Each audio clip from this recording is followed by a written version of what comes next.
že písmo bylo odevzdáno a Boží zjevení tím skončilo. It's not something that God would continue to add to through the centuries. Že Boží vůle, nebo že tím Boží vůle byla lidem doručena a že Bůh dále nepokračoval ve zjevování své vůle. And that scripture was uniquely authoritative. A že to písmo vlastně mělo unikátní autoritu od Boha. I want to look at a second aspect of early Christianity. Chtěl bych se podívat na druhý aspekt ranního křesťanství. And that is looking at the church polity or church organization. A to je církevní organizace, církevní zřízení. Historians agree that the earliest church polity was very primitive, is a word they often use. A historikové souhlasí s tím, že ranní zřízení církve bylo velice primitivní, jednoduché. And you will not find a historian that doesn't describe the evolution of church organization through the centuries. You will not find. Yeah. A vlastně historikové se shodují nad tím, že církevní zřízení pak vlastně postoupilo nějakou lidskou evoluci, že se nějakým způsobem vyvinulo skrze století. I'll cite one historian in particular. Já bych citoval jednoho z historiků. His name is Thomas Noble. Thomas Nobel. He is a church historian who specializes in the papacy. A je to církevní historik, který se zabývá papežstvím. He said that the Apostle Paul did not found the church in Rome. A on píše, že apoštol Pavel nezaložil církev v Římě. And in addition to that, a navíc, there is no evidence that the church in Rome had a bishop in the first century. Není žádný důkaz o tom, že církev v Římě měla v prvním století nějakého biskupa. Now what makes this a little more compelling? To, co činí to jeho psaní, can you finish? Is that he's not some random historian from some random university. Co dává vážnost to, že se nejedná o nějakého náhodného historika z nějaké univerzity. He is a distinguished professor of history at Notre Dame University. Ale je to uznáný profesor na univerzitě Notre Dame, which is the most noted Catholic university in America. Což je ve Spojených státech nejvíce je to katolická univerzita nejvíce známá. So let's look at what some of the scriptures describe as the early organization. Takže podívejme se, co písma popisuje jako ranní organizaci nebo ranní organizaci křesťanské církve. Most of these passages I will simply refer to. Většinou na ty pasáže, co tady máme z písma, jenom odkážu. If anyone wants to discuss these in more detail, we'll have opportunity at the end. Pokud byste chtěli detailněji prodiskutovat na konci, tak budeme k tomu příležitost na konci přednášky. And there will be a few that we read together. A některé verše si přečteme. In Acts chapter 14 verse 23. Ve Skutcích kapitola 14 verš 23. As Paul and his companions are traveling back from their first preaching trip. Kdy Pavel a jeho společníci se vracejí zpátky z první misijní cesty. The text tells us that they appointed elders or presbyteros. A text nám říká, že ustanovili starší nebo presbytery in every church. V každé církvi. And that establishes an early pattern for their behavior. A to je vlastně nejstarší vzor, kterým oni postupovali ve vztahu k té organizaci církve. A plurality of elders in each church. V každé církvi bylo více starší. And so, for example, in Philippians 1:1, and we will read that one. Takže například ve Filipským kapitole 1:1, a to si přečteme. We can go ahead and read it now. Takže si to přečteme, Filipským 1:1.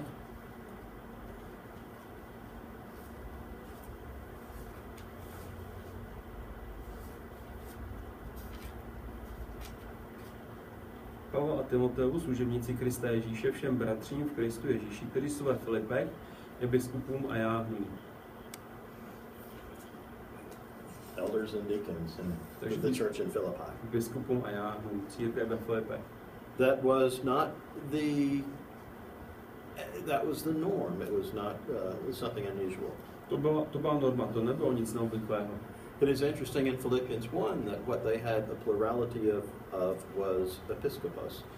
Je zajímavé, že měli pluralitu těch biskupů. So if Paul established elders in every church, takže jestliže Pavel ustanovil starší nebo biskupy v každé církvi, but in the church in Philippi had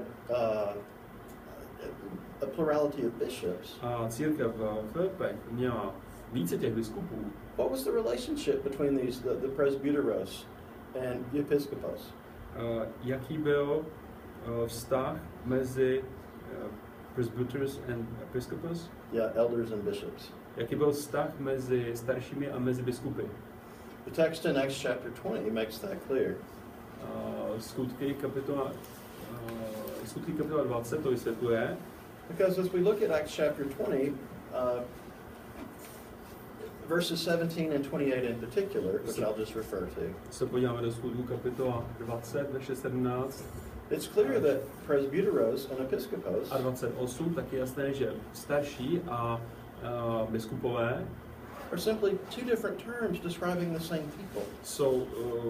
Jsou dva termíny, které popisují stejný lidi. Each one describing a different aspect of their work. Každý z toho termínu popisuje jiný aspekt jejich práce. The didache, the 15th section, the first verse, Nebo v didache, v 15. části, v prvním verši, would refer to bishops and deacons. a tam 15. část mluví o biskupech a diakonech. The well-known early church martyr Polycarp A velice známý ranní křesťanský mučedník Polycarp would describe himself as one of the bishops of the church of Smyrna. se popisoval sám sebe jako jeden z biskupů církve ve Smyrně.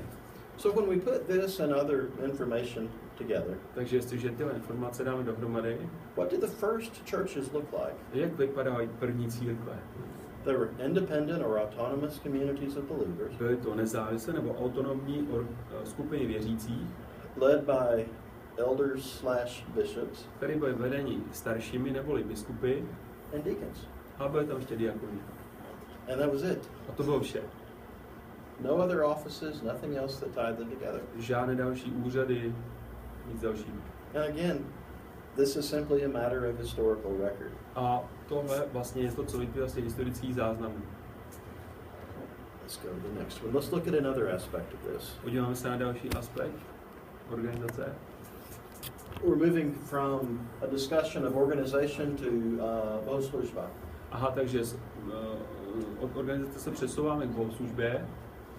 Number of passages here. Again, we can talk about any of these in more detail later. Je tady opět řada pasáží z písma, můžeme opět o nich mluvit později detailněji. What I'm going to do is give you the concise overview since we have so much material to cover. Ale já vám z toho dám stručný výtah. The very first worship was described in the church in Jerusalem in Acts chapter 2. První bohoslužba je popsána v církvi v Jeruzalémě ve Skutcích kapitola 2. They were involved in the apostles' doctrine, A ta církev se zabývá apoštolskými učeními, fellowship, měli společenství křesťanské, eating the Lord's Supper, spolu přijímají Pánovu večeři and prayer. a modlili se. And in 1 Corinthians chapter 14, we see the worship in Corinth described. V 1. Korinským kapitole 14 je popsána bohoslužba v Korintu And we see essentially the same elements included. a vidíme v zásadě stejné prvky ty bohoslužby. And added to that was the idea of singing. A navíc tam je ještě zmíněn zpěv. Ephesians chapter 5, verse 19, focuses on singing. Aha, takže v Efeským, teda kapitola 5 až 19, tam se mluví o zpěvu. 1 Corinthians 11 focuses on the Lord's Supper. 1. Korinským kapitola 11 se soustředí na Pánovu večeři. It focuses on the special nature of that meal that consists of the bread and the wine. A soustředuje se na zvláštní povahu Pánové večeři, která se skládá z chleba a z vína. The didache would refer to a similar simplicity. A didache rovněž odkazovala na podobnou jednoduchost ty bohoslužby Pánové večeři. But one of the most fascinating sources is a letter that was written to Emperor Trajan. A jeden z nejúžasnějších zdrojů, nebo fascinujících zdrojů, byl dopis, který napsal římskému císaři Trajanovi By Plinius. Pliny is describing for the emperor what these really weird people called Christians did when they came together. Plinius popsal císaři, co vlastně ti podivní lidé, kteří se nazývají křesťané, spolu dělali, když se shromáždili. So when you take all of these sources and put them together, what do you find? Takže když tyhle zdroje všechny vezmete a dáte dohromady, tak co zjišťujete z nich? The early Christians came together and they looked at the Word of God together. They studied the Word of God together. Ranní křesťané se spolu scházeli a společně zkoumají Boží slovo. They sang. Zpívali. A cappella music was the rule for the first several centuries. Zpívali a cappella, to znamená bez hudebních nástrojů. Tento zpěv byl po několik staletí. They prayed together. Takto, bez hudebních nástrojů. Společně se modlili. And they ate the Lord's Supper together. Rovněž společně jedli Pánovu večeři. The bread and the fruit of the vine. Chléb a plod vína. It was very simple. Bylo to velice jednoduché. And moving on to the next thing I want to look at. A další věc, na kterou se chci podívat, was the fact that Christianity was something that was very practical in the lives of the people. Je, že skutečně, že křesťanství bylo něco praktického pro život lidí. In the first century, Christianity wasn't a bunch of old guys with long beards sitting in a room. V prvním století křesťanství nebylo o starých mužích s dlouhými bradami, který někde sedí v nějaké místnosti. Having very complicated theological discussions. A který mají nějaké komplikované teologické diskuse. In a very theoretical and abstract way. Teoretickým abstraktním způsobem. Talking about things that no normal person would understand or care about. A mluvit se o věcech, o kterých žádný normální člověk třeba nerozumí, anebo které ho nezajímají. In the first century, Christianity was very practical about how I live my life, how it affects me each day. V prvním století křesťanství bylo velice praktické, praktický dopad na život, jak žít svůj život, každodenní život. I started to try to find a few scriptures to use as examples. Já jsem chtěl uvést nějaké verše z písma jako příklad. But the fact is, almost the whole New Testament is very practical. Ale faktem je, že téměř celý Nový zákon je velice praktický. One other thing I want to look at is we consider what the first Christians looked like. Ještě další věc, kterou bychom měli vzít potaz, když se chceme vědět, jak vypadaly ranní křesťané, was the fact that though they were independent or autonomous groups, ačkoliv byly nezávislými autonomními skupinami křesťanů, there was a degree of conformity of the different groups based on Scripture. Že do určité míry si byly podobné, protože vlastně následovaly stejná písma. If we could read 1 Corinthians chapter 4 verse 17. Když si přečteme 1. Korinským kapitola 4. verš 17.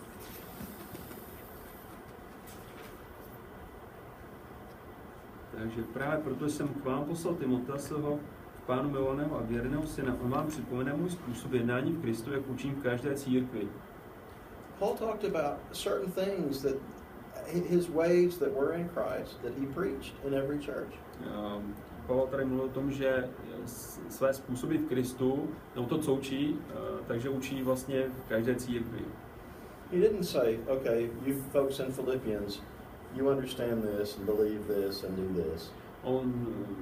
On nepostupoval tím způsobem, že jedné církve třeba ve Filipech by řekl, vy budete následovat tohle a dělat tohle. Well, you people in Corinth, you believe something different and do something different and practice something different. Zatímco lidé v Korintu by měli věřit něčemu jinému a praktikovat něco jiného. So, for example, later in 1 Corinthians, takže později v prvním dopise korinským, when Paul was talking about how they would take care of needy Christians, kde Pavel mluví o tom, jak se postarat o potřebné křesťany, he said, I'm telling you to do it the same way I told the churches in Galatia to do it. Tak on tam vlastně píše, že já vám říkám, abyste se o tuhle věc postarali stejným způsobem, jak jsem to řekl církvím v Galácii. Or in Colossians chapter 4, nebo v Koloským kapitole 4, Paul said, when you read my letter, you send my letter to another church so they can read it. Pavel píše, že až přečtete můj dopis, tak ho předejte další církvi, aby se ho mohli taky přečíst. And get them to send you the letter that I wrote them. A požádejte, ať vám oni dají dopis, který jsem napsal jim. So you can read it. Abyste se to taky mohli přečíst. Why? Proč? Because the principles he was teaching were principles that were true everywhere for everybody. Protože ty principy, které Pavel učil, byly pravdivé a platné pro každého. Now this is what it looked like in the first century. Takže takhle to vypadalo v prvním století. Again, this is simply a matter of historical record. A tohle opět vyplývá z historických záznamů. But obviously that is not what is now. A je zřejmé, že to není to, co je dneska, v dnešní době. So I want to move on to the second part of this. Takže chtěl bych se přesunout do další části přednášky. And that is looking at what is now. A to je, tady se zaměřím na to, jaká je situace dneska. The process of change or evolution that I described in the very beginning. Proces změny, nebo ta evoluce, o které jsem mluvil na začátku. How did change begin? A jakým způsobem došlo k těm změnám? Controversy. Skrze kontroverzí. Questions arose over how to see Judaism. Vyvstaly třeba otázky ohledně toho, jak nahlížet na judaismus. Influence of people called the Gnostics rose and began to spread. A také rostl vliv gnostiků a rozšířoval se. That gave birth to other controversies about the nature of Jesus and the nature of God. Z toho vznikly další kontroverze ohledně toho, jaká vlastně je podstata Ježíše, jaká je podstata Boha.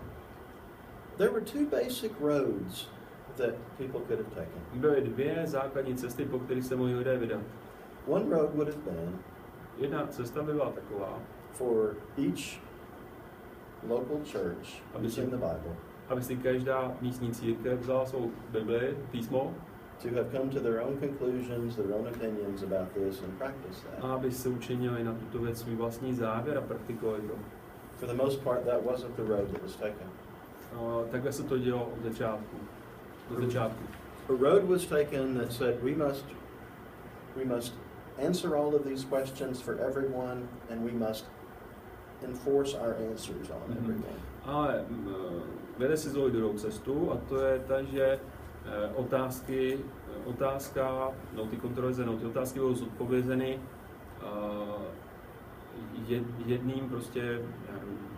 jedním člověkem nebo nějakou jednou entitou a bude to vnuceno ostatním.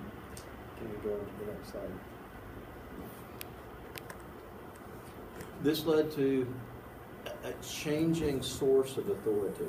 A tím došlo ke změně zdroje autority. The first part of this was looking at the concept of apostolic succession. The first part of this change of the. Aha. Takže prvním krokem při změně toho zdroje autority bylo prostě změna konceptu nebo koncept apoštolského následovnictví. It had a very simple beginning. Mělo to velice jednoduchý začátek. And probably an understandable beginning. A možná i pochopitelný, porozumitelný. If you were in a small city in Asia Minor as part of a church. Kdybyste byli v nějakém malém městě, v Malé Asii a byli byste členem křesťanské církve v tomto městě. Just 50 kilometers from Ephesus. Nějakých 50 km od Efezu. And you know that some of the elders in Ephesus actually knew the Apostle Paul. A viděli jste, že v Efezu jsou starší v církvi, kteří dokonce znali apoštola Pavla. You might go to talk to them. Tak byste asi chtěli za nimi zajít a mluvit s nimi o něčem. And you might say, do you remember anything else Paul said about this? A třeba jste za ním zašli a zeptali si, pamatuješ si, co apoštol Pavel, nebo jestli Pavel ještě něco učil na toto téma? Did you ever ask him about this, and if you did, what did he say? Nebo ptali jste se na tu otázku a co vám to řekl? So churches that were actually founded by apostles or where apostles had visited. Takže ty církve, které byly založeny apoštoly nebo které apoštoly navštívili, came to be seen as being on a little higher level than the other churches. Začaly být nahlíženy jako církve, které jsou na nějaké trošku vyšší úrovni než ty ostatní církve. And there grew up out of this a body of oral tradition. A oni vyrostli vlastně na orální tradici, tam se ty učení předávají ústně na začátku. Now, as I said before, we can understand why there would be that inclination to do this. Jak jsem před chvilkou řekl, je pochopitelné, proč asi něčemu takovému docházelo. One of the earliest Christian writers, a man named Papias, talked about this. Jeden z raných křesťanů jménem Papias o tom něco napsal. He loved reading the scripture. On rád četl písmo.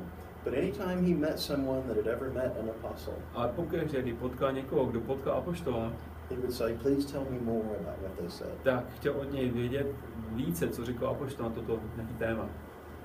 But there's no reference anywhere in the scripture to one church having a higher level than another church because of who founded it. Ale v písmu samozřejmě není nic ohledně toho, že by nějaká církev měla mít vyšší postavení než jiná církev kvůli tomu, kdo ji založil. And whatever value there might have been there initially would have died within a generation or two generations or three generations. A jakákoliv hodnota, která byla v tom, že tam apoštol, když se byl a učil založit tu církev, tak za jednu, za 2 generace by ta hodnota zanikla. And a bit ironically, the church in Rome would not have fallen into the category of one founded by an apostle. A co je ironické, tak církev v Římě vůbec nespadá do kategorie těch církví, které byly založeny apoštoly. But there were other parts to this as well. A pak tu máš nějaké další části. If you have leaders of these apostolic churches gathering together, Když máte vůdce těch apoštolských církví, které se spolu shromáždily, discussing these complicated questions, a oni diskutovali ty komplikované otázky, how will they expect their conclusions to be viewed? Jak oni očekávají, že jejich závěry, bude nahlíženo na jejich závěry. It came to be the case that they expected their views to be seen as on the same level as the scriptures. Dospělo to k tomu, že oni očekávali, že jejich závěry budou nahlíženy na stejné úrovni, jako je nahlíženo písmo. And at this point we don't simply have evolution, we have a paradigm shift. A v tomto případě teda nemáme žádnou evoluci, ale že se mění nějaký výchozí nastavení. Here is how it was a paradigm shift. Tady je, jak to bylo na začátku. Before this time, people might sit around reading Romans together and arguing about what Romans means. Předtím lidé prostě spolu diskutovali písma, nějaký třeba dopis třeba Římanům a diskutovali nad tím, co třeba konkrétní pasáž znamená. Or if I bring in some new teaching, you will say, okay, brother, show me from the scriptures where this is true. Nebo když někdo přinesl nějaké nové učení, tak oni by chtěli vidět a tím to ukáže písmu, kde to je. But now, I don't have to do that. Ale nyní to už není potřeba. I can say the Third Ecumenical Council ruled this way, so that makes it authoritative. Můžu říct, že třetí ekumenický koncil tohle rozhodl, takže tady je vlastně, jak to má být správně. This was closely connected to change in polity. A to se rovněž neslo v ruce s změnou církevního zřízení. And no two individuals were more significant in this than Irenaeus and Ignatius. There more than two? Nobody was more influential than these two men. Takže nikdo nebyl tak vlivný v těch raných stoletích církve jako Ireneus a Ignatius. Yeah, this is actually Ignatius a Ireneus. Ignatius je první, Ireneus je tady. Though I'm not sure it matters, they're not actual photographs. Ačkoliv nejsem si úplně jestli o tom záleží, protože to nejsou jejich fotky. What did these two men have in common? Co měli tyto dva lidé společného? They were determined that there would be an enforced unanimity of belief. They were determined to be enforced. That there would be a forced unanimity of belief among all the churches. Everybody's going to believe the same thing. They believed that there had to be. Yeah. Takže oni věřili v to, že bylo nutné, aby byla vlastně jednotná víra a že by to bylo prostě v podstatě i vnuceno, že by to bylo potřeba. But for that to happen, there had to be some mechanism, there had to be some structure. Ale proto, aby se to mohlo stát, tak na to musel existovat nějaký mechanismus, nějaká struktura. That started with the elevation of one bishop in each church. A to začalo tím, že se začali vyzdvihovat jeden biskup v různých, jeden z těch biskupů v těch různých církvích. And that bishop had absolute authority. A ten biskup pak měl absolutní autoritu. We could show quotation after quotation from these men emphasizing this. A můžeme vlastně ukázat ty citáty od těch dvou, kteří právě tohle zdůrazňují. So this was a large part of not only the change in polity, but the change in authority and where authority came from. Takže tohle bylo, to byl taky jako z jejich strany podstatný přínos k tomu, že nejenže dochází ke změně církevního zřízení, ale i ke změně zdroje autority. The bishops would meet with other bishops. Biskupové se pak scházeli s jinými biskupy. This brings us back to the concept of the councils. A to nás opět přivádí ke konceptu koncilů. And one other thing I have to mention in connection with this is Emperor Constantine. A chtěl bych v souvislosti s tím zmínit i císaře Konstantina. Because before Constantine, Ignatius could write a letter and tell the church in Corinth, you must do this. Před Konstantinem Ignatius mohl třeba napsat nějaký dopis křesťanům do Korintu a říct jim v tom dopise, tohle, co musíte dělat. The church in Corinth could say, no, I don't care what you say. A církev Korintu mohla taky na to odpovědět, že je to nezajímá, co jim píše.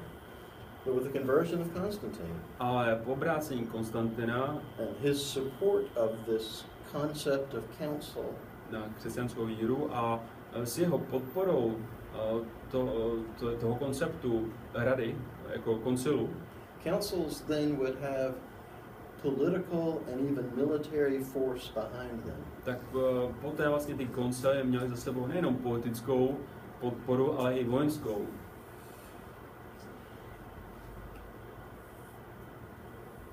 Let's go to the next slide, please. When did one bishop seek to have himself seen as above every other bishop? When it happened? Yeah. Takže kdy došlo k tomu, že jeden z těch biskupů z těch různých církví se začal považovat za vyššího, než jsou ti ostatní biskupové. Probably it was Bishop Victor of Rome around 200 AD. Pravděpodobně to bylo kolem roku 280, you said. Kolem roku 280 AD or 200 AD. A bylo to pravděpodobně roku 200 po Kristu a byl to and you said his name was Victor. Yeah. Jeho jméno bylo Viktor, biskup Viktor. The complicated question of setting the date for Easter.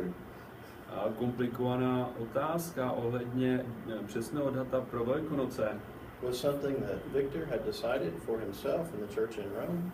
Bylo něco, co tenhle Viktor si rozhodl sám pro sebe, pro církev v Římě. He presented himself as resolving this question for everyone else in Christianity. A on se pak prezentoval jako někdo, kdo vyřešil tu otázku pro celé křesťanství. And the bishops and churches in other places said, who are you? A biskupové z ostatních církví si kladli otázku, kdo ty jsi? But within 400 years that would have changed. A za 400 let se toho změnilo. And the bishop of Rome would have dramatically more authority. A biskup římský nabyl dramaticky mnohem více autority. We cannot say that he would have more than dramatically more authority, though. I'm sorry, we cannot say. But we cannot say that he had all authority or was all powerful. A nemůžeme říci, že měl úplně veškerou autoritu, nebo že byl všemohoucí lidských měřítek. Because in fact the huge Nestorian church of the Far East, protože obrovská nestoriánská církev na východě, which was at least as big, if not bigger, than the church in the West, která byla vlastně tak velká, nebo možná ještě větší než církev na západě, never accepted the bishop of Rome. Nikdy nepřijala, neakceptovala římského biskupa. The church in what we think of as the East, církev na východě, never fully accepted the authority of the bishop of Rome. Nikdy plně nepřijala autoritu římského biskupa. And that was at least part of what led to the great schism of the 11th century. A to je část toho, co vedlo k velkému rozkolu mezi východně a západní církví v 11. století. With all of the changes that took place, se všemi těmi změnami, které se odehrávaly, concretely, specifically, what were some of the changes that they resulted in? V co konkrétně některé té změny vyústily? A brief overview of a few. Tak tady je krátký jako seznam nebo nástin těch nějakých základních věcí. The mode of baptism and the subject of baptism changed. Změnila se forma, obsah křtu. In the first century, it was believers were immersed. V prvním století byli věřící ponoření do vody. This was something that evolved during these centuries. Ale to se nějakou tu lidskou evoluci změnilo během těch století. In the first century, there was no distinction between the clergy and the laity. V prvním století nebyl rozdíl mezi řadovým křesťanem a tedy laikem a mezi duchovenstvem. That is something that fairly slowly evolved. To se postupně vyvinulo.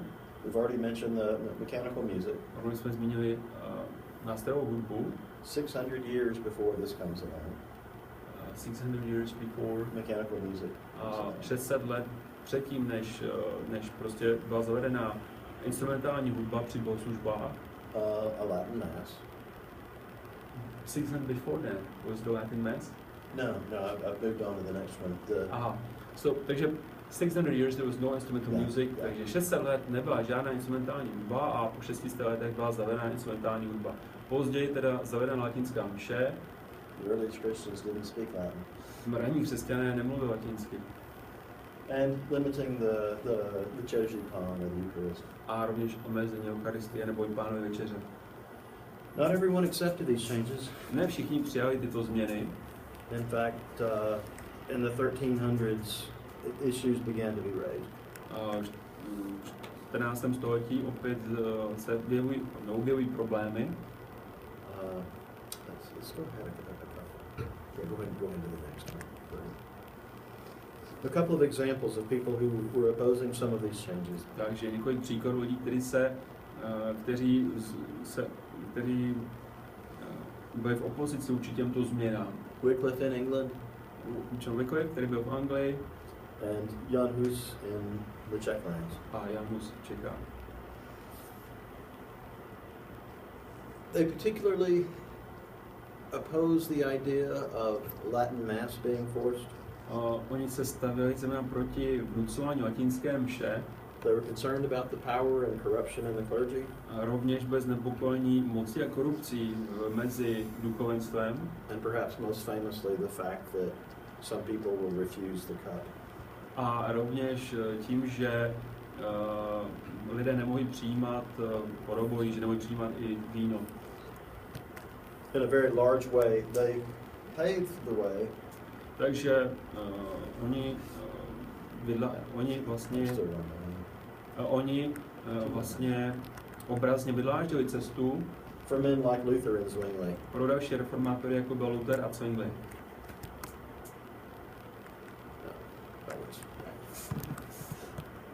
There we go. Luther and Zwingli. Takže Luther a Zwingli, ty obrázky. In the 16th century, we have words like this from Zwingli, words like this from Luther. Takže v 16. století máme tady slova, které napsal Zwingli a Luther. The law of the church is binding only so far as it agrees with the word. Zákony církve jsou zavazující pouze, pokud souhlasí se slovem. Or Luther, unless I am convicted by scripture and reason, I don't accept what the council and the pope say. A nebo Luther napsal, pokud nejsem přesvědčen písmem a selským rozumem, nepřijímám autoritu papežů a koncilů. Okay, now let's go to the next one, please.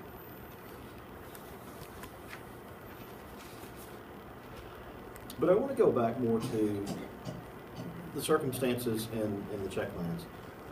Podíváme se více na okolnosti v Čechách, v českých zemích.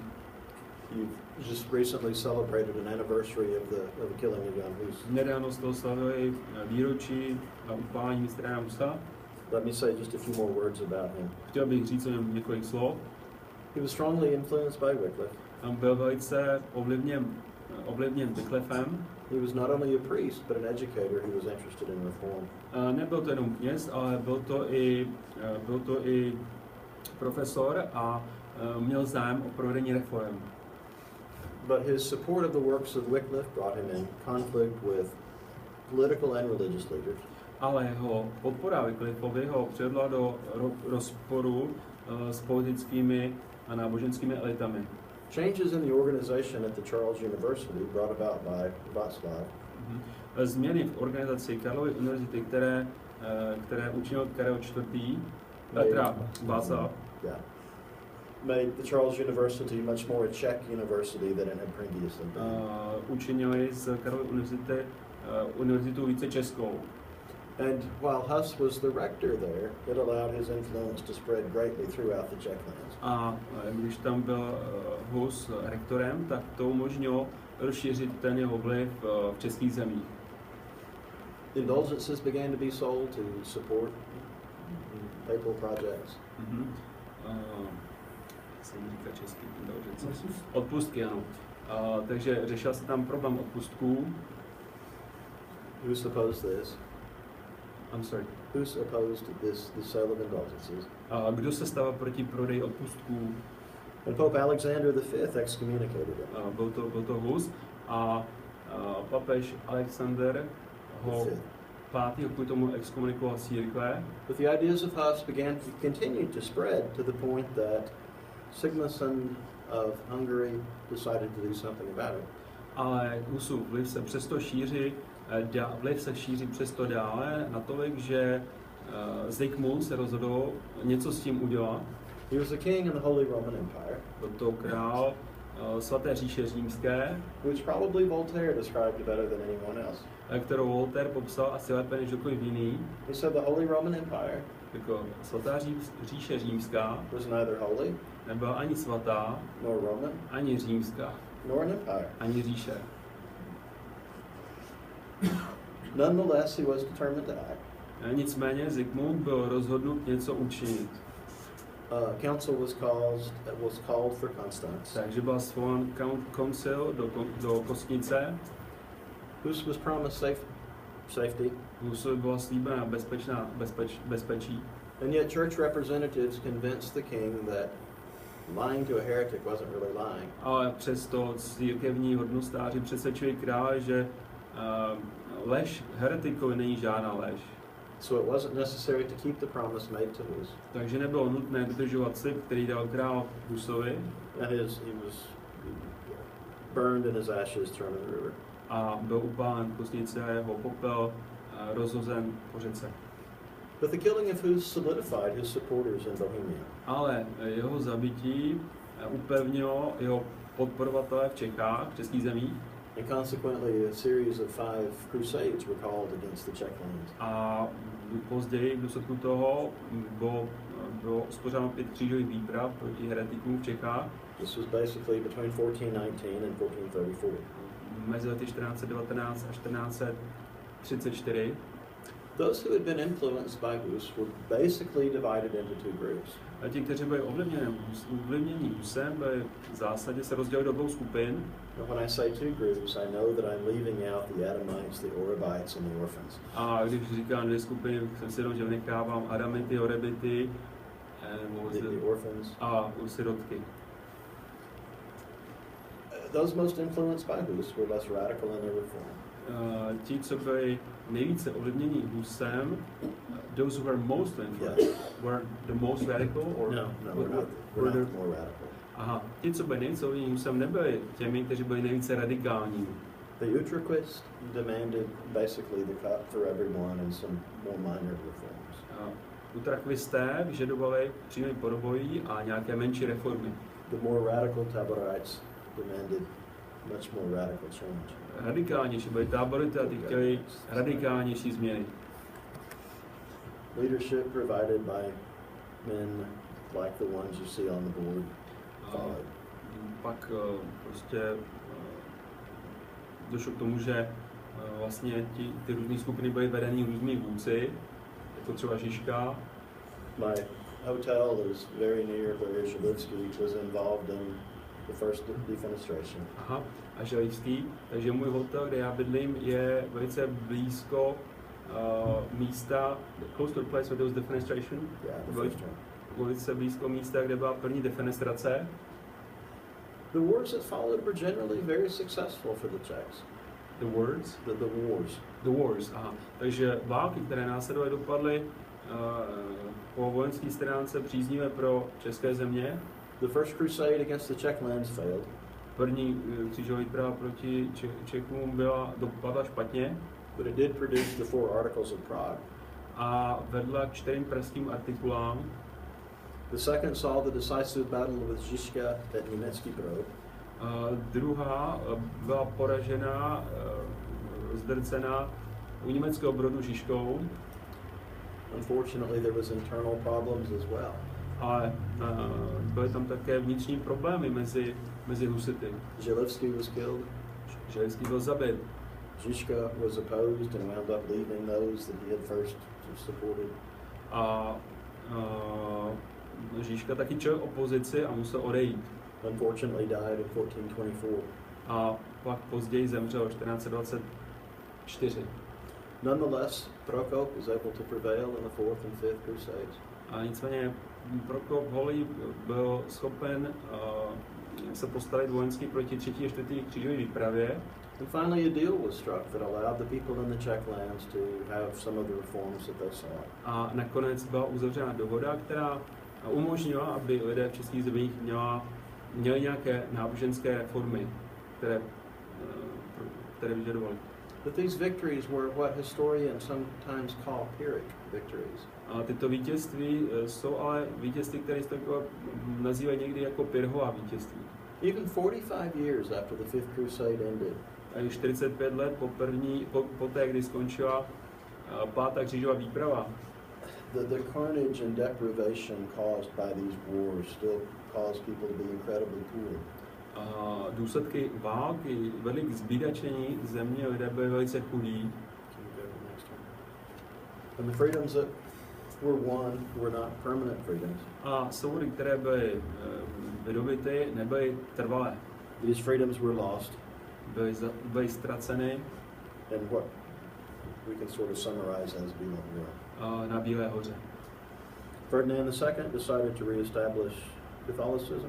Ferdinand II. Se rozhodl opětovně ustanovit katolicismus v českých zemích. The second time that someone took the window instead of the stairs. A podruhé, kdy došlo k defenestraci, tak to vedlo k té válce. And during these years of war, the population of the Czech lands went from 3 million to 800,000. A v důsledku těchto válek, které vlastně následovaly, populace českých zemí, která byla původně na výši asi 3 miliony, se snížila na 800 000. The Unity of Brethren group came out of this. The Unity of Brethren. Yeah, group came out of the Hussite movement. Takže z husitského hnutí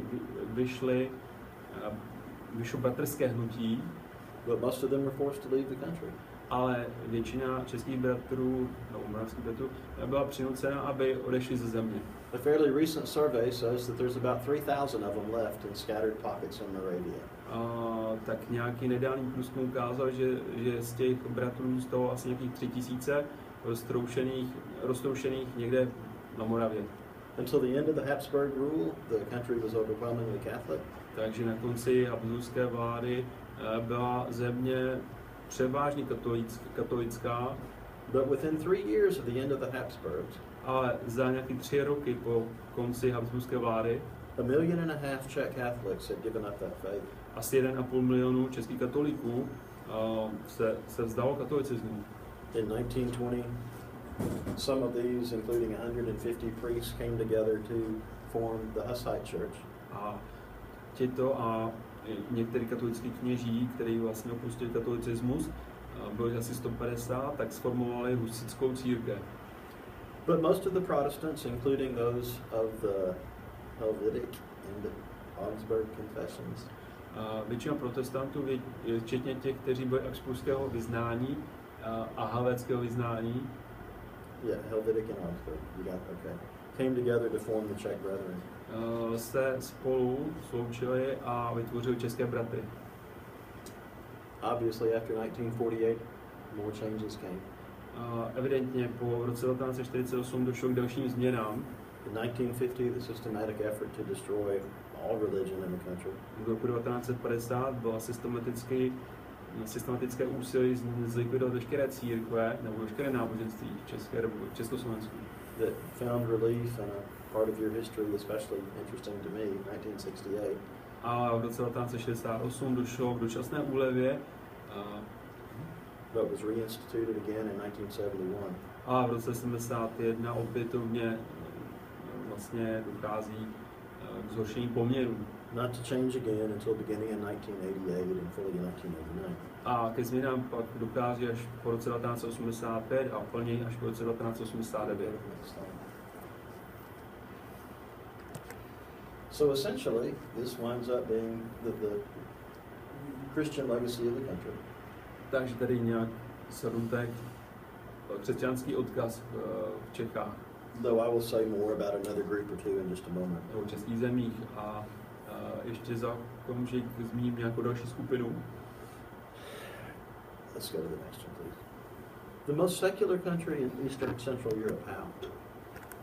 Tady Česká republika je jedna z nejsvětštější země v střední a východní Evropě.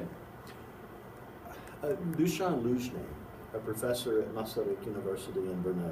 Dušan Lužný, profesor na Masarykové univerzitě v Brně, wrote a fascinating article in a peer-reviewed journal. Napsal nějaký fascinující článek pro jeden magazín, which I think provided some very good insight. Ve kterém uvedl zajímavé postřehy. He said there was nebo ne postřehy, ale vysvětlení. A historic anti-Catholic bias going back to the Habsburg days. I'm sorry, I'm sorry, what the last sentence that he was? Maybe I misunderstood. Gave his name, where he teaches, and the fact that it was a peer review. Yeah, yes. Okay. And then I said his first point was that there was an anti-Catholic bias going back to the Habsburg days. Takže on v tom článku vysvětluje, že za prvé tady bylo zaujatost proti katolikům a Habsburkům. That Western society generally became more secularized in the 20th century. Další myšlenka, že západní civilizace nebo společnosti v 20. století se více sekularizují. And that communist propaganda did actually have some impact on people. A další myšlenka, kterou vedl, je, že komunistická propaganda měla taky velký dopad. I'm going to be so bold as to add my fourth to his list. A já přidám ještě svůj postřeh nebo svou myšlenku k jeho seznamu těch bodů. It's a little harder to develop, but we're going to do it. Je to trošku obtížnější vysvětlit, nebo rozvinout, ale pokusím se. In most other countries in Central and Eastern Europe, a sense of nationalism is connected to a particular religious group. Ve většině zemí střední východní Evropy je nacionalismus nebo prostě nacionální cítění nějakým způsobem spojeno s nějakou církví v té zemi.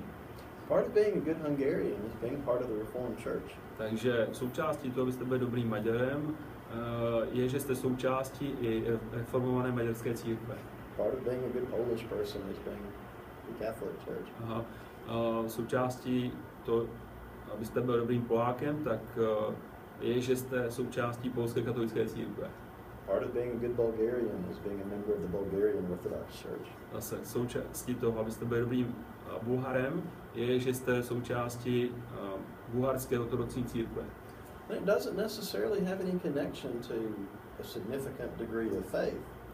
Tam nejde o víru těch lidí, This national identity. Ale to je součást národní identity. When I first moved to Bulgaria, I learned this in an interesting way. Když jsem se poprvé přestěhoval do Maďarska, tak jsem se o tom dozvěděl zajímavým způsobem.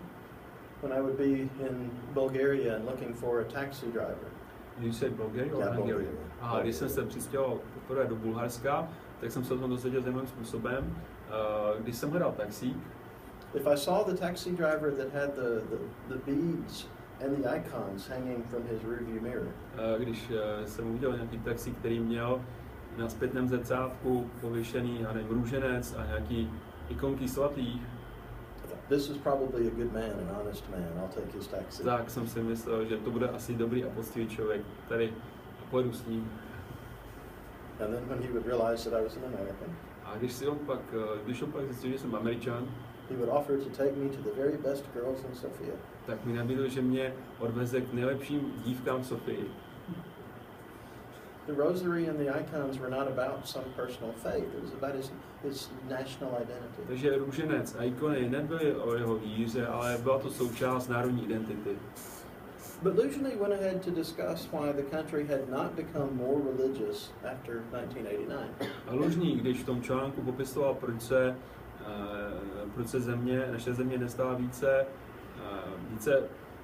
zbožnou po roce 1989.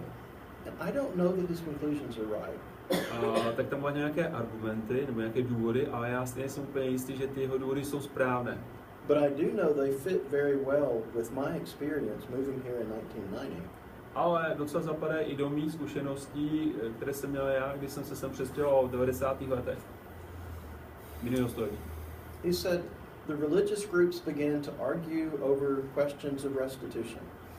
Říká, Růžník tam píše, že náboženské skupiny se začaly dohadovat ohledně restitucí majetku.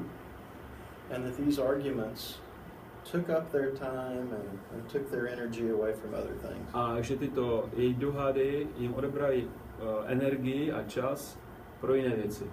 The second thing he said was these religious groups were very focused on purifying themselves from anyone that might have worked with the communists. A další myšlenku, kterou tam napsal, je, že ty náboženské skupiny se rovněž soustředí na to, aby se očistili od kohokoliv, kdo pracoval pro komunisty, nebo já nevím.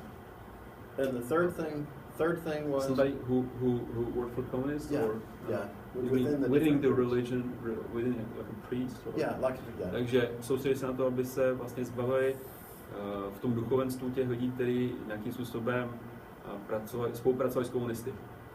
And the third thing was that they were so involved in all of these other things that they never appealed to the people on a practical level about how Christianity would help their lives. A dále byli soustředěni na další věci, které ale neměly žádný význam pro praktický život lidí, a které tedy na lidi neměly ani žádný, na ně nějak neapelovali. So according to Zaboj Horák, takže podle nějakého pána Horáka, law professor at the Charles University, což je profesor práva na Karlově univerzitě, he said you have 2.7 million Catholics. On říká, že máte 2.7 million Catholic, máte 2,7 milionů katolíků, 117,000 Czech brethren, 117 000 českých bratří, 99,000 Hussites, 99 000 husitů, Křesťanské společenství, which began in 1990, a much smaller group. Křesťanské společenství, které začalo v 98. století, a je to mnohem menší skupina. The fourth largest group is not from the Czech Republic. A čtvrtá největší náboženská skupina není z České republiky. With 23,000 members. Ze 23 000 členy. That would be the Jehovah's Witnesses. Jsou to svědci Jehovovi. 23 different groups listed for people to choose from. Takže nějakých 23 náboženských skupin, ze kterých si mohli lidé vybrat, nebo církvi. And still 200,000 who claim to be religious. A další 200 000, který o sobě tvrdí, že jsou věřící, chose other. Tak ti si vybrali kolonku jiní věřící. Asi tady jsem, you speak about census. Yeah. Jo, yeah. Takže to bylo vlastně, když se konali sčítání lidů, tak si vybrali kolonku jiný věřící, ale jiný. It seems to me an unfortunate situation. A zdá se mi to jako nepříznivá situace. Is there a solution? Je zde nějaké řešení? Yeah. Everything I have said before, I have claimed or stand by is historical fact, historical record. Vše, co jsem řekl předtím, tak jsem podporoval nějakými historickými záznamy. I'm moving now to my conclusion, my judgment. Nyní se přemísťuji k mým závěrům. I think there is a solution. A domnívám se, že je řešení. And I think that solution begins by going back to what the earliest Christians did. A domnívám se, že to řešení je vrátit se k tomu, co dělali ranní křesťané. In a form of Christianity that was unified. A form of Christianity that was unified. Kdy vlastně křesťané měli nějakou jednotu. Simple and relevant. Byli sjednocení. Now you speak about a form like an organization or a form of Christianity. Aha, takže návrat k formě křesťanství, která existovala v ranních století, kdy křesťané byli sjednocení, a ta forma byla jednoduchá a byla relevantní pro ty lidi. In John chapter 17 verse 21. V Janu kapitola 17 až 21. Jesus prayed that his disciples would all be one. Se Ježíš modlil za to, aby jeho učeníci byli jednotě. And that as the world saw the love, the unity and the relevance. A když by svět viděl tu jednotu a lásku a také relevanci jako platnost toho křesťanství, Produced by Christianity, that it would be attractive to it. takže by tím lidé ve světě byli přitažení k tomu křesťanství. How is that possible? Jak by to bylo možné? Through a unified message, skrze jednotného poselství, a unified purpose, jednotný záměr and a unified love. a jednotnou lásku. You've listened very patiently, and I appreciate that. Takže jste naslouchali velice trpělivě, oceňuji to. We'll now have an opportunity for questions, discussions, thoughts, komentář. Nyní máme příležitost pro otázky, nebo komentář, nebo diskusy. Tam byl nějaký výraz, Gnostici. Can you say something about Gnostics? Who were they? It's a really good question. Takže otázka, kdo byli gnostikové, je to dobrá otázka. Here's the challenge. Tady je problém. You can say a little bit about Gnostics. Můžeš říct trošku o gnosticích. You can say a whole lot about Gnostics. Můžeš říct hodně o gnosticích. It's hard to do a whole lot in between. A těžko je říct něco mezi nimi. But I'll give it a shot at the little part. Tak já to zkusím nějakou tu rozšířenou menší verzi. The word Gnostic itself suggests knowledge, a special knowledge, the Greek word gnosis. Označení gnostikové vlastně vychází z řeckého slova gnoze, což je poznání. But it wasn't simple knowledge, it was a knowledge that other people didn't have. Ale nebylo to nějaké obecné poznání, ale mělo to mít nějaké speciální poznání, které ostatní lidé neměli.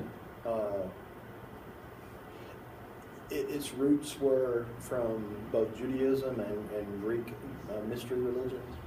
Kořeny vycházejí z judaistického i křesťanského mystického náboženství. Yeah. Jewish and Greek, not Christian. I'm sorry. Židovského a řeckého mystického náboženství, ne křesťanského. That brought in some Christianity from the side. A oni si z toho křesťanství něco vypůjčili trošku. It had a lot to do with the relationship between matter and spirit. To je učení se soustředilo hodně na vztah mezi hmotou a duchem. It found argument in, was Jesus really God and man? Was he really spirit and flesh? Zabývají se třeba otázkou, jestli Ježíš byl skutečně Bůh a člověk. It also found practical expression in if flesh is bad and spirit is good. Rovněž tam byl nějaký praktický problém, jestliže tělo je špatné, jako hmota, a duch je dobrý. Do I hate my body and love my spirit? A znamená to, že mám nenávidět své tělo a milovat svého ducha? Or can I do anything with my body I want to, and it doesn't really affect my spirit? A nebo můžu dělat cokoliv chci se svým tělem a nemá to žádný vliv na mého ducha? That's sort of just kind of an overview, a few general thoughts about. Takže to je taky stručný nástin několika těch jejich myšlenek. It is a misnomer to say that Gnosticism was a form of Christianity, as is popular to say now. Není oprávněné říkat, že gnosticismus byla forma křesťanství. Gnosticism was a philosophical system that simply plagiarized some Christian characters and ideas. Byl to filozofický systém, který si půjčil některé z myšlenek z křesťanství.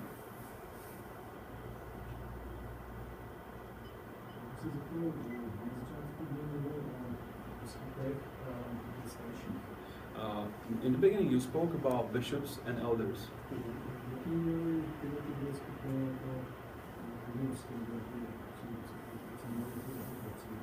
What were their duties in the church? Okay. Let's look at a passage or two. Podíváme se do písma na pár veršů. Let's start out in that Acts 20 text that I referred to. Podíváme se nejdřív do Skutku kapitola 20. 17 through 28 or just 17? No, just let me just pick out a few verses here. What about 28 through 31? Takže ve skutcích 20, verše 28 až 31, kde Pavel vlastně mluví k starším z Efezu. Dávejte pozor na sebe i na celé stádo, ve kterém si vás Duch Svatý ustanovil za strážce, abyste byli pastýři Boží církve, kterou si Bůh získal krví vlastního syna. Vím, že po mém odchodu přijdou mezi vás zdraví vlci, kteří nebudou šetřit stádo. I mezi vámi samými povstanou lidé, kteří povedou scestné řeči, abyste dali učedníky na svou stranu. Buďte proto bdělí a pamatujte, že jsem se slzami očí po 3 roky ve dne v noci každému z vás neustále ukazoval cestu. We could go back and look at it phrase by phrase, but maybe I can just summarize. Aha, mohli bychom to rozebrat a podívat se na to větu po větě, ale já to jenom zesumarizuji. That they were to be spiritually knowledgeable and spiritually mature. Měli to být duchovně znalí a duchovně zralí lidé. They were to be people who were able to detect dangers to the group. A lidé, kteří byli schopni poznat nebezpečí pro církev. And as another term that's used for the same name, pastors. A další termín, který se použil pro stejnou funkci nebo roli, je jako je starší nebo biskup, je pastýř. That they were to be able to feed the flock and protect the flock. A měli být schopní sytit to křesťanské stádo duchovní stravou a ochraňovat je. Now, one other text while we're doing this. Ještě jeden text. 1 Peter chapter 5. 1. Petr, kapitola 5. The first 3 verses. První 3 verše. Starší mezi vámi napomínám, sám také starší, svědek utrpení Kristových i účastník slávy, která se má v budoucnu zjevit. Starejte se jako pastýři o Boží stát se u vás, ne z donucení, ale dobrovolně, jak to Bůh žádá, ne z nízké zjištnosti, ale s horlivou ochotou, ne jako páni nad těmi, kdo jsou vám svěřeni, ale buďte jim příkladem. A couple of quick points from this text. Několik myšlenek z tohoto textu. One was they were to shepherd the flock that was among them. Oni měli dohlížet na stádo, které je mezi nimi. The scope of their authority was limited to their spiritual family. Takže rozsah jejich autority byl omezen na jejich duchovní rodinu. The second thing I would just observe is about how they are to lead. A druhá myšlenka, kterou bych se chtěl soustředit, je, jakým způsobem měli vést tu církev. And I think this is often overlooked. A myslím si, že to je často přehlíženo. I grew up on a farm. Já jsem vyrůstal na farmě, but we didn't have sheep. ale my jsme neměli ovce. We had cows. Měli jsme krávy. And I loved driving the cows. A mně se líbilo, když jsem je mohl vyvádět jako ty krávy na pastu někam. I loved getting behind them and forcing them to go where I wanted them to go. Líbilo se mi, když jsem je mohl popohánět, kam jsem chtěl. I probably imagined myself a cowboy. You probably imagine. Asi jsem si myslel, že jsem byl cowboy. He didn't call these men cowboys. Ale Petr tady nenazývá ty starší pastýře cowboyi, who were driving the herd where they want them. Kteří popoháněli stádo, kam chtěli oni. He described them as shepherds. A on je popisuje jako pastýře, who lead their flock. Který vede to stádo. And the difference between those two is very dramatic, but it's often overlooked. A rozdíl mezi těmito dvěma je velice dramatický a často přehlížen.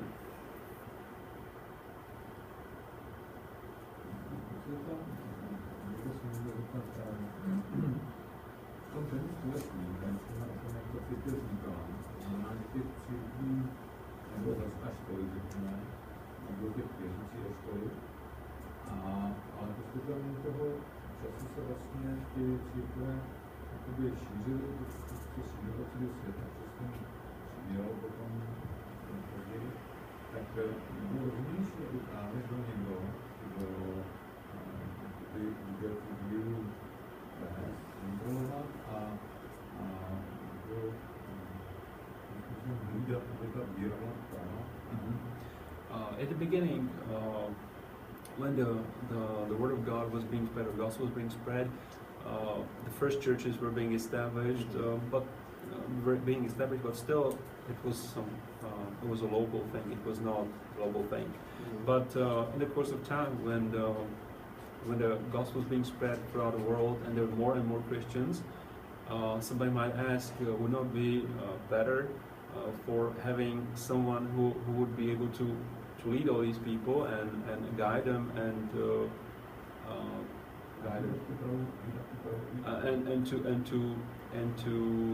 watch over the true faith. Yeah, somebody could probably argue that. Asi někdo by s tím mohl přijít s takovouto věc, takovou otázkou, s takovouto argumentací. But my response would be a couple of things. A já bych na to odpověděl několika myšlenkami. One is you have a hard time figuring out who that's going to be. Za prvé, kdo by to měl být? And once you have a hard time figuring out who it's going to be, people are going to have a hard time agreeing on that one. A jako, co by to měla být, jako jaká funkce by to měla být, nebo co by to měla být za úřad. A za druhé, jakmile se na tom shodnou lidé, tak by měli problémy se shodnou na tom, kdo by měl ten úřad zastávat. And you saw that play out historically as different people tried to be that one. A v historii vlastně se to dělo, že různí jednotlivci usilovali o tu vedoucí roli. And then secondly, how are you going to enforce that? A za třetí, jakým způsobem to pak bude, jak budou ostatní přinuceni, aby to akceptovali, to vedení. I could agree with that. Já bych se s tím třeba shodl. Could say, folks, it is with great humility I volunteer to be that one. A řekl bych, já s velkou pokorou se hlásím za toho, kdo by toho všechno vedl a řídil. But how would I enforce that? Ale jakým způsobem to vnutím ostatním lidem? How would I make everybody else listen to me? Jakým způsobem já přivedu ostatní, aby mi naslouchali? I think those are practical issues, practical problems. To jsou praktické problémy, that we see having played out historically. Které se odehrávaly v historii.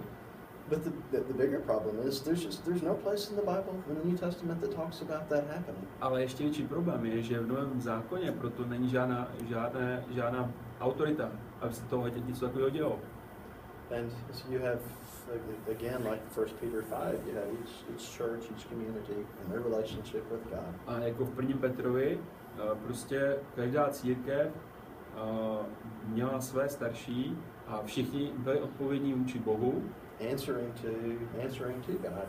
Všichni se zodpovídali Bohu. Through the message revealed by the apostles. Skrze to poselství, které bylo zjeveno apoštoly. You can argue that it makes it more chaotic situation. Můžete argumentovat, že takhle vlastně to křesťanství je více chaotické. But you can also argue that if some great powerful leader is wrong or becomes immoral or something, that it doesn't do nearly as much damage. But you can argue that if some let's say there is some leader and he's wrong about something. Aha. Ale pokud bychom měli situaci, kdy byl nějaký takový ten vůdce a ten člověk, ten vůdce by se mýlil, tak by udělal ještě větší škodu, než když je taková ta jednoduchá organizace těch církví.